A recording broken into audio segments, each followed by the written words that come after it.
Welcome to MSP Unplugged's Emerging Vendor Series. I'm your host, Paco Lebron. Join us in this new series highlighting ConnectWise PitchIT contestants as we highlight an emerging vendor who is changing the game and making a big impact in the MSP space. But before we do, I want to talk about our event, TechCon Unplugged. TechCon Unplugged, believe it or not, is less than 2 months away. It will be in Woodbridge, New Jersey, September 7th through the 10th at the Delta Hotels Woodbridge. Join us for an amazing event as we bring the IT community together across 2.5 days of content to help better your business, save money, save time, but most importantly, improve your services. This show is for any IT solution provider, so most importantly, this is the place for you. Head over to techconunplugged.com to purchase your ticket today. Again, get your tickets now, techconunplugged.com. All right, it is the Emerging Vendor Series. That means it is my co-host, who is none other than Sean Lardo, the economy evangelist over at ConnectWise. Sean, how are you today? I am doing fantastic, Paco. Once again, broadcasting from Panera Bread and somewhere in the state of Virginia. I don't know what part of Virginia I'm in. I just know I'm here. On the road trip to go see my little daughter. Drove from Pittsburgh down this far, had to stop so I could get coffee and obviously have a conversation with you. And which I couldn't ask for a better pit stop to have, honestly. No, I appreciate the commitment and love that we are highlighting these emerging vendors. I'd like to go ahead and introduce our next guest, a very good friend of mine. We have plenty of stories that you'll have to hear when you're in person. Who am I talking about? That is Ed Mana, CEO over at Bizzity. Ed, how are you today? I'm good. Thank you so much, Paco, for having us today. I really do appreciate it. No, I appreciate you coming on. Hold on. Before we get started, we just talk about, first off, are you from New York, Ed? I'm just curious. I don't know why. I don't know, Sean. I'll give you one hint. Yes. Okay, good. I'm seeing like the Coney Island, which is pretty dope, by the way. I'm not hating on it. Just I love it. I can't deny. I can't tell you the origin of the sign, but suffice to say, it's pretty authentic.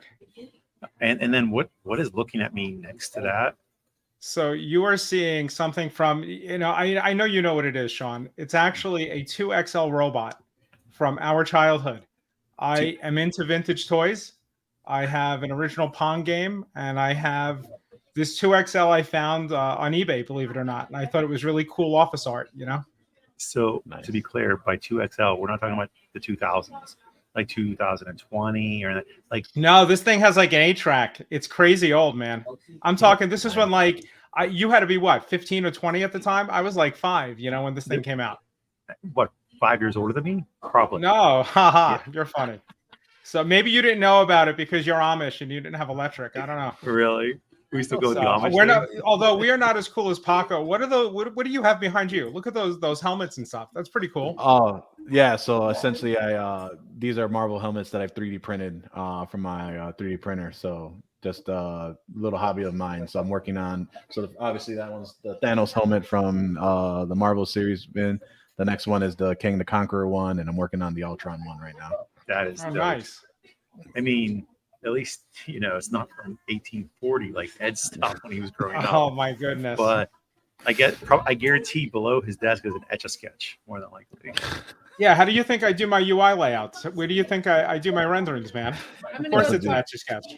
This is definitely going off the rails as it usually will go. But hey, it is the last show of the day, and that's how it should happen. And I'm here with two good friends. But Ed, I want to really jump into kind of your story on how you kind of came to the space and really how the creation of Bizzity.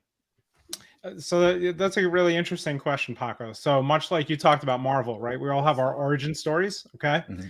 So when I was in college, for computer science, I was approached by the administration and I was asked to run their audiovisual department.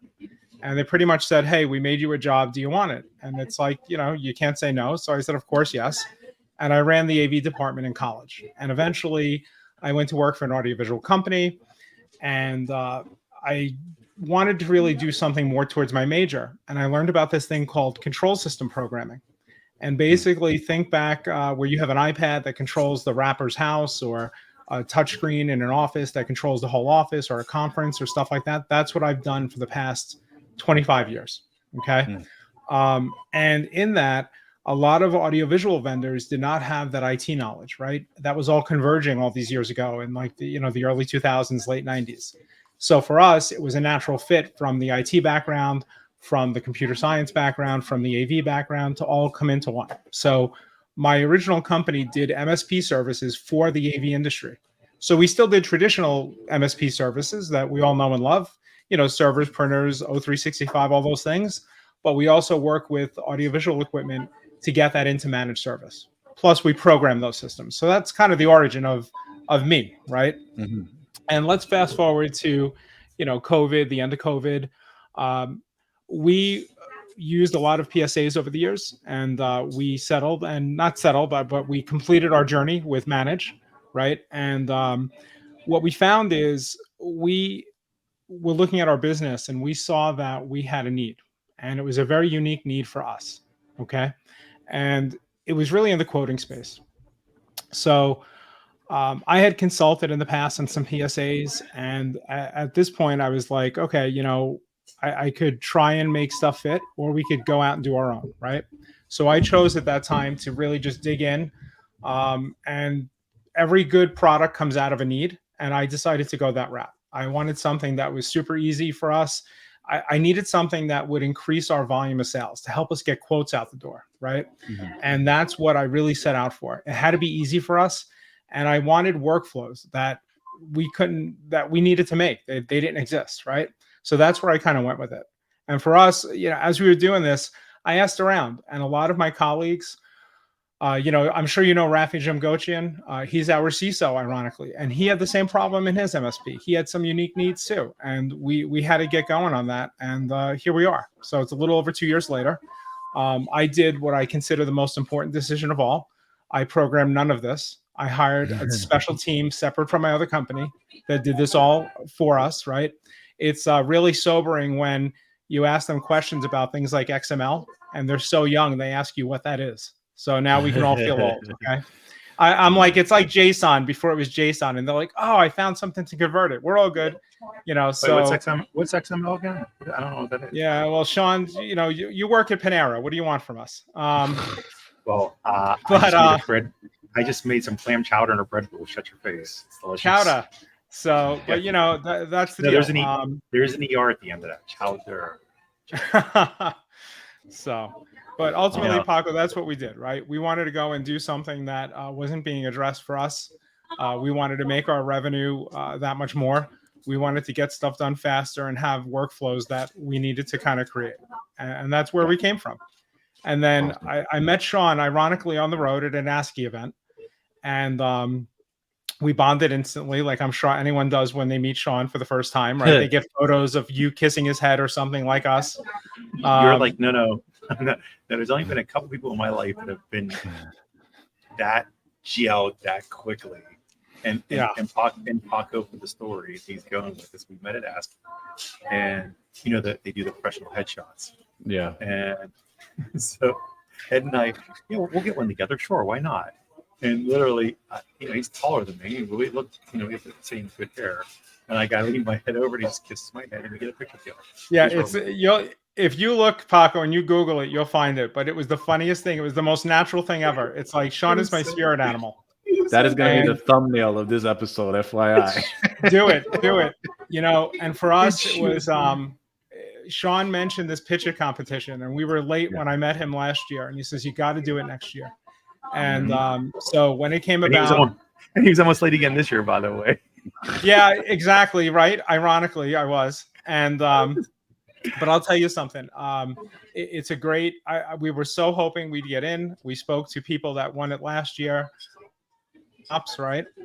And Cam, and we were just so pumped. And then when we got selected, it was such a wonderful thing, right? And it's been nothing but an awesome experience for us so far. I'll add to this real quick. Yeah, Ed has been very diligent in sourcing it. So I was an entrepreneur. You guys are entrepreneurs. One thing to know is there's ignorance you have to have, this ignorant optimism to do your job, right? To start this, because there's tons of favors you have to forget about them, right? And then sometimes that turns into this "my baby's not ugly" thought process too, right? We do everything great. And your baby isn't really that ugly, but there are things that need to be improved. But the slightest critique, how we feel, we're like, no, you're ugly, not my baby. Right. Right.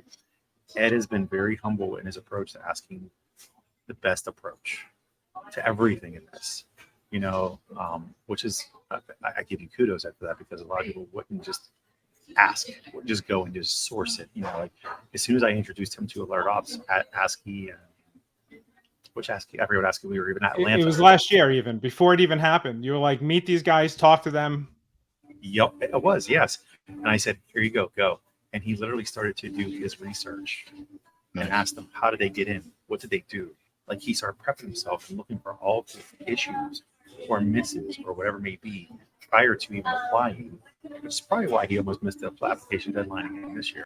I'm going to give him credit for that. So that's probably why. But sure, we'll go. The fact is, we'll go with that. Yes. But, so that says a lot, because I think like if you come into this competition thinking it's just a fly-by-night competition, you're going to lose, because you need to treat this just like you treat your everyday presentation to prospects. And you need to treat like you're running your business every single day, which is you have to put 100% effort into it to actually really excel. Otherwise, you're just dwelling, and dwelling doesn't ever win anything. And Paco, to your point, how when you started this, right, you said how you met me and we're friends and all, and with the Alert Ops people, I met this Cam guy. Cam's an awesome person, and we were chatting, and it just so happened back in May, he did a call with me, and he's not on video, and he's apologizing. I'm packing for a trip. And, like the small talk, oh, where are you going? And the long story short, he ends up talking about how he's going to be in Europe. And I'm like, what part of Europe? And now it almost sounds like I'm stalking him, right? But at the end of that all, it turned out that we happened to both literally be in Madrid at the same time, right? For totally different reasons. He was there on vacation with his dad. I was there teaching a class in the AV industry. And we met and had some drinks. I met his dad. And think of how weird it is that you're in a foreign country and you meet up with someone that you knew from the US, right? The only thing that tops that whole story, where we hung out for like 2 hours and drank, and I met his dad, we hung out.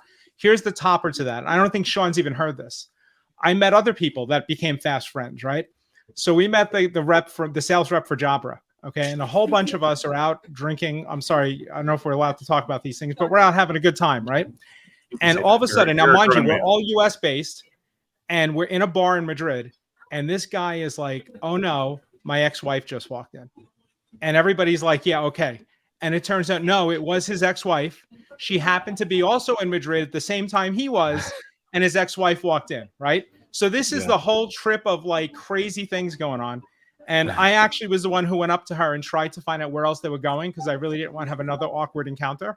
So I asked her, can you let us know so we can plan this, But for the PitchIT side of things, I mean, I am so into the program. I mean, we're on like, I don't even count the weeks anymore, 11, 12, something. We're far along. And every week, it's awesome. It's like I actually reach out to some of these people after, and I'm like, can I get another call with you guys? I have questions, I want to get more advice, help me. And everyone has been very, very helpful in doing that for us. So it's just been a really wonderful thing. Yeah, I mean, I think that we even talked about this in a previous episode, where just the collaboration of everyone, where Sean's literally trying to pit everybody against each other, and it's just this collaboration of everyone just loves the information dump, the collaborations of just understanding journeys and just people, like you just mentioned, what are the odds of having this amazing experience with one of the collaborators and just knowing more about the PitchIT program. To be clear, nobody wants to fight Paco. None of them want to fight. I have to remind them they're competing. Like, yeah, they're great. It's never. I'm like, that's your company. Yes, they're so nice, and their product is phenomenal, and they're so good with partners. I'm like, again, this is supposed to be happening. It's a horrible thing for me. Like, I'm a horrible promoter at arguments, apparently.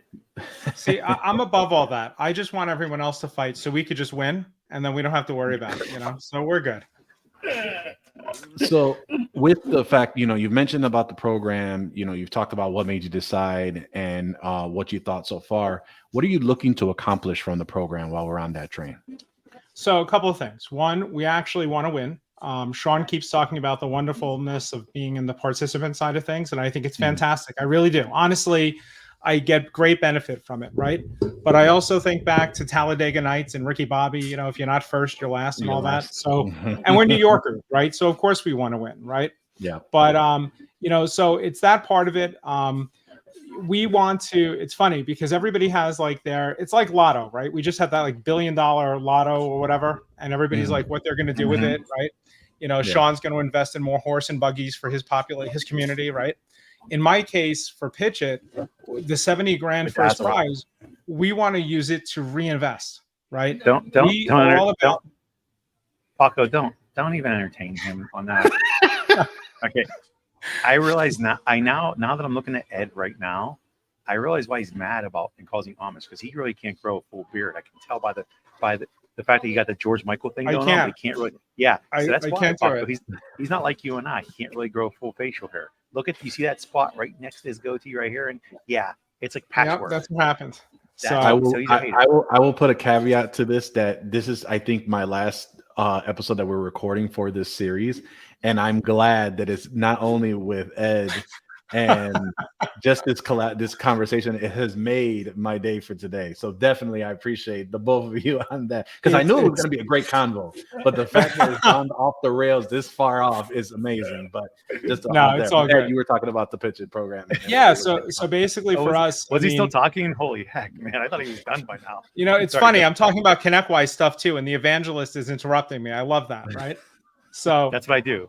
Yeah. So basically, Paco. So for us, it's you know, people say, what are you going to do with that big money you win, right? And it's we're not going to go have parties and all that. We're reinvesting in the community, right? We want to go even further in the programs, you know, the ConnectWise Invent program, right? We are doing stuff that's pretty out there in terms of uniqueness and functionality, and we want to make sure that our community sees it and embraces it, right? So we want to be there. We want to invest it in the community. We want to be at the events. So that's what we'll ultimately use that prize money for, right? And I mean, just look, as Sean says, as much as I like to give him crap about things, right? It is learning, right? There is nothing wrong with being in this program. There's no loser here, right? Well, the other 26 companies or whatever, yes, but other than us, but no, I mean, in all seriousness, there are, you know, everybody comes out a winner, right? The participation award is having 16 weeks or whatever it is of expert people teaching you each and every week something new. Yeah. No, and you know what, man, it for me, you know, we've known each other for quite a few years, and I remember when you started bringing Bizzity to light, and I remember, I don't know if we were at ASCII or what event, you were interviewing your developers and really just getting this all going and such. But you know, it's a true need on what you are offering, because I think even when we talked, we were talking about some of the platforms that I was using at the time that you had experience with, and we were just saying like, yeah, well, this is why it's around, because they really missed the mark on what trying to do.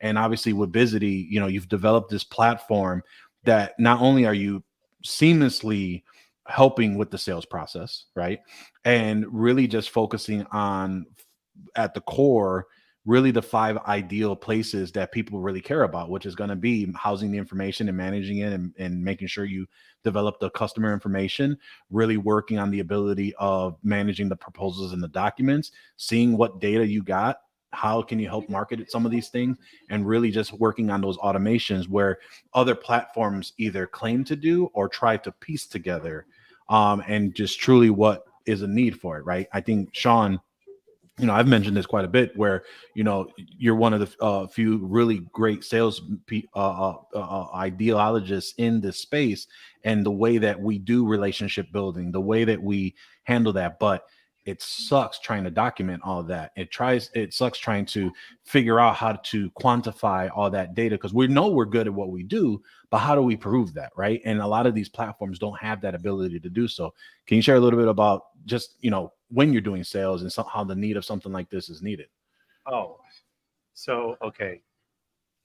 Well, first, I thank you for the compliment. I never looked at myself as any kind of anything other than just trying to like help people, right? That's what I realized early on, is I feel like we all have something that we can offer somebody. If I can't help you, somebody else can. That's been the approach since day one for me. But it's so difficult in this space, in our space especially, amongst all IT people that are engineers, right? whether they're the vendors or the MSPs, they're all engineer mentality, right? And everybody's been trying to capture this kind of stuff for so long. As far as understanding what KPIs to deliver, like what should be my KPIs, and it varies for every person, right? And I get it, but one thing that I think that's become more prevalent and relevant now, and people like Ed and Bizzity with Bizzity and other companies similar, they're trying to do these things, is to try to take what they learned as best practice of generating relationships that lead to revenue. The reality is this: most small to medium-sized businesses or startups cannot afford a marketing budget that's proposed based off industry. It's amazing, right? And the only way you can is for you to take a backer and get some serious funding. At which point are you willing to give away equity? A lot of people will say no at first, right? They want to build this. So what are your options then? Your option goes from investing heavily in marketing to I'm going to just work on myself with my relationships, and I'm going to start going from there, right? So what does the real KPI become? It really becomes about ROI, right? And actually, it's funny that you're even asking the question, because Ed was there when I did the presentation on return on relationships. That's actually what I started to preach this year, was a return on relationships. And I made sure I took that position because, again, startup hunters and MSPs are similar. They're very similar. Everything they do ends up becoming more referral based than anything else, right? Yeah. It's you bought your first car, it broke down, your dad or your mom said, or your brother said, talk to this mechanic, they'll fix it for you. That's a return on relationship. And that's a simple one, right? But really, when you break it down, you need to have the ability to, whatever you determine is your pathway, to find the relationships to lead to revenue. You have to be able to document it. You have to have a platform that's going to help you to automate the mundane tasks, capture the data to start to see where you're really investing into, what makes the most sense to get there faster, more effective, and consistent. Period. I'm leaving it vague like that because I don't want anybody to think that there's one way of doing it, because it's based off of you. It has to fit the way you approach business, not me, not Paco, not Ed, but you as a person. And if you have a platform that can accommodate all these, and then aggregate it and help me and automate my stuff and make it easier for me to go do what I do best, that's what it goes down to. Period. Nothing else. I don't care what anybody says. That's the end of it. Yeah. No, it's all great to the point where you mentioned where, trying to find something like this has been much either a need and understanding that building a lot of this is not just tools, but how can the tool help guide you, right? And how do you partner with someone that does definitely get it? And then, so Ed, can you walk us through what it takes from going from prospect to being a partner of Bizzity, and really how, for someone that wants to engage, how does that process look like? Time frame of them kind of hitting the ground running. What does it look like on as far as inquiring about Bizzity to onboarding and looking at the product? Sure. So typically, much to, I'm sure Sean is a salesperson's dismay, right? In his past, we don't have a sign up on our website. You can't just go and buy our product, right? There's a couple of reasons for that. One is we want to show you the product as part of the sale. So we're eating our dog food, right? We're using the product internally. Okay. Mm-hmm. Two, we want to make sure you're a good fit. At ASCII this year, they have this whole series on the super fan, right? Mm-hmm. And I tell everybody, you know what? When we talk about Bizzity, I want raving fans, not raving lunatics. So my goal is to find people that are a good fit for the product, right? And for us, when we founded the company, we had all our values. Every company has their list of values. Value zero for us, the biggest, the first one, because we're geeks and it's all zero based, right, is always help the customer. So that's first and foremost, right? So let's say we get through that. We'll take an understanding of how they do business, right? In some areas, they do things in a certain way, assuming we can help them out. We then sign them up, right? We have an implementation phase. We do that personally. We make sure the integrations connect properly. We make sure they're doing their job, right? And we keep doing that. It's not a one and done, right? Yeah. Because I'm sure everybody's had an integration that all of a sudden breaks, right? So we constantly monitor that stuff, right? So we have that going. Plus, we do the initial take the documents they're using today, get them in the system, work with them on that, show them, train them. And then we have this sort of ongoing series, right? We're doing something called Bizzity and a Beer, or the other one we're doing is Workflow and Wine, okay? So it's sort of like if you've ever seen these people that get together and paint a picture and have wine on a Friday night and they all come out with a picture of a boat or something, right? We're going to do like, hey, go grab a beer. It's Bizzity and beer time. And we brought in a copywriter who's going to teach you how to do a 5 email automation. Let's go and do a 5 email sequence. We're all going to do it together. Hey, you know what? Wouldn't it be cool when you close the sale, if you took somebody out of your pipeline from the prospect and put them in a new, like in an actual customer funnel, as opposed to that other one where you're constantly, have you ever gotten an email where somebody's trying to sell to you, but you're already the client? Right. Yeah. I get them all the time. Right. And I can't stand it. It's like, how do you not know I have your product already? Right. So how about a little beer, grab a beer and Bizzity and a beer. And we're going to do a workflow together where we show you how not to do that to your customers. That kind of stuff. That's where we're going with it. Right. It's a very community-based idea. To be clear, I'm cool if you don't have us sign up to buy directly because you're not a retail business. I think, again, back to before, it has to fit the way you guys can go to market and scale appropriately, right?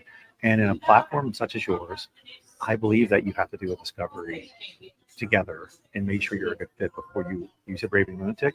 The worst thing that can happen is you bring somebody on that wasn't really ready for you, and they don't really onboard right, and they struggle and they blame you anyway. We all know the vendor gets blamed, whether you're the MSP vendor to the end users, or you're the vendor to the MSP. When something goes wrong, the vendor is always blamed first. And if you get the wrong person, they're publicly saying about you. So reputation is everything in that case. You will have a good reputation if you do your due diligence across the board, right? So I totally agree with that part. Second, I like the visiting a bear thing. I think that's pretty smart. I think that to your point of people contact you, that you're a competitor or you have a product or whatever, I have the same feeling about them as I don't care as much about them as I care about people that send you a LinkedIn invite and then pitch you as soon as you accept. Oh, right. And I think they're the same thing. To me, to play it safe, why don't everybody just communicate with each other as friends instead first? Right. Like I can go look and see if you're my competitor, if you already have a product or whatever, but just, hey, what's up, man? I connected with you. I saw you're in our space. Saw you did some pretty cool stuff. Yeah. I'd like to hang out sometime. I'm going to be at ChannelCon. You're going to be there? Great. Let's hang out. Leave it at that. Like, let's take the safe way of it and let's be complimentary to each other, and you won't have to worry about that part. But until they stop messing it up, it's a good value add for you to do. So. I'll tell you something. You guys were talking about the power of earlier about the power of not being a jerk and not just trying to be a salesperson and all that, right?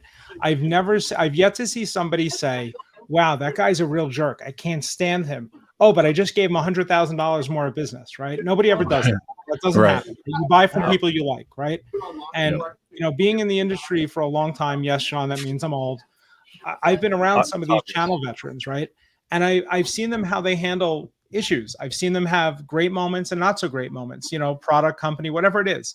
And I've always seen them come out on top because they're not jerks and they do what they say they're going to do. They do it when they say they're going to do it and how. And that's another one of our values, right? I mean, we, to get all flighty and all, there are a couple of values like we produce code that works and we produce code that works fast. Those were 1 and 2. Transparency is another one. It's very big on the values, right? I'm trying to, I call the team, it's almost like to use your Marvel kind of thing, the Avengers, right? Where we're avenging the things that we needed to be unique, right? We're getting them done. And that's, thankfully the kids that the team members are all young developers know what that is. So that's a good thing, Marvel movies, So yeah. So which Marvel are you? Which guy are you? Which one are you? Well, you stole Professor X, so I have to be somebody else, is it because I'm so smart and my so you're like more like what? I don't know. Maybe Kingpin if we were doing Daredevil. Is that one? I don't know. Come on now. I mean, the first thing that comes to mind that I keep thinking is Baby Ruth. I mean, I don't know why it's weird. I don't know why it's happening, but I don't know. Now you're using these obscure references. But Paco, before I forget, if next time I see you, not really to talk about here, but remind me to tell you some Marvel stories. I'll tell you about some stuff in my world that you'll be very, I think you'll be jelly over, but it's pretty cool stuff. But to go back to your earlier question, it's a lot of, for us, it's bringing someone in and making sure they're supported and cared for, right? Because guess what? If the product, every product is going to have some flaw at some point or some issue, right? It's not so much, nothing has issues, because everybody does, right? It's how you recover from it, how you deal with it, right? Owning it and actually doing the right thing. I tell people all the time, some people will come to you and say, we want some crazy thing or something that no one else really wants. And I tell them straight up, look, I'm the guy who will decide whether you get in the product or not. We're doing it, but I'm here to tell you whether we will or not. I'm not going to snowball it and, speak to some person that doesn't know the product line or a salesperson. We're going to be at those events. One of the first ASCIIs, this is a little fact from the vendor side as opposed to the other side, right?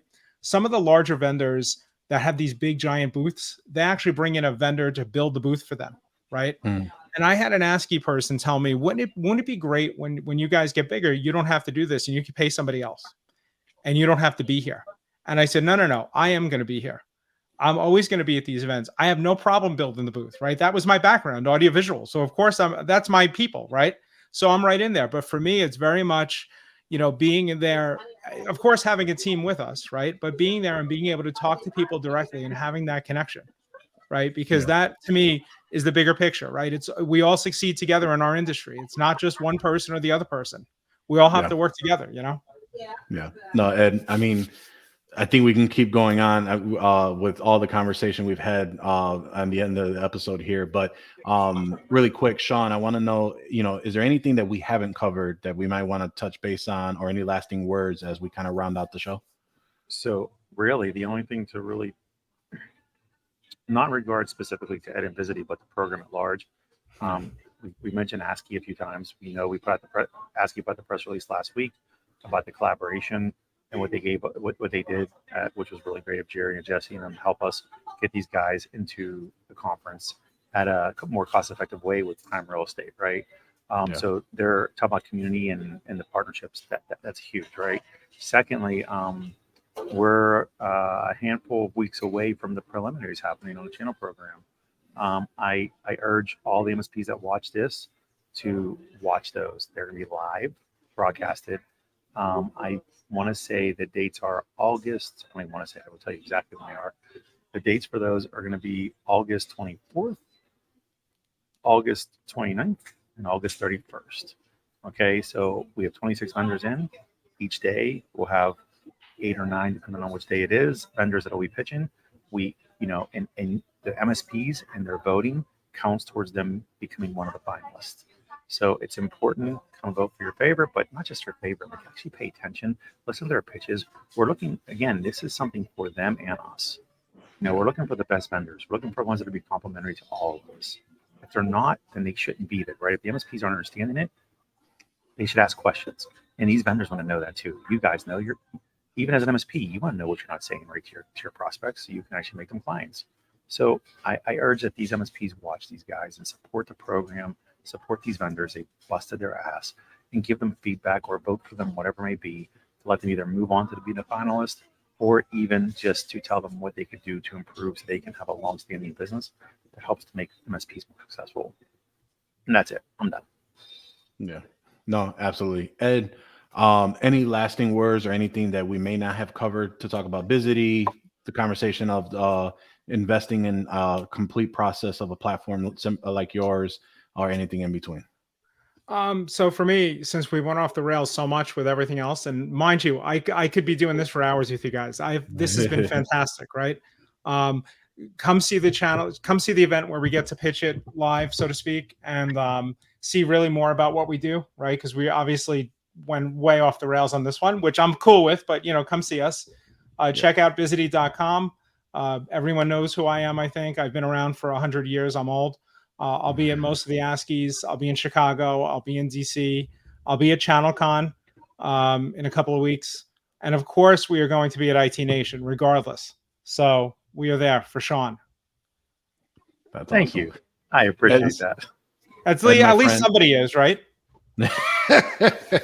Ed, my friend, I appreciate you coming out. It's always a great time chatting with you. We definitely have plenty of stories that we can talk that has to be off air. Sean, appreciate you coming out here as well on our emerging vendor series. And again, we want to thank all of you for tuning in.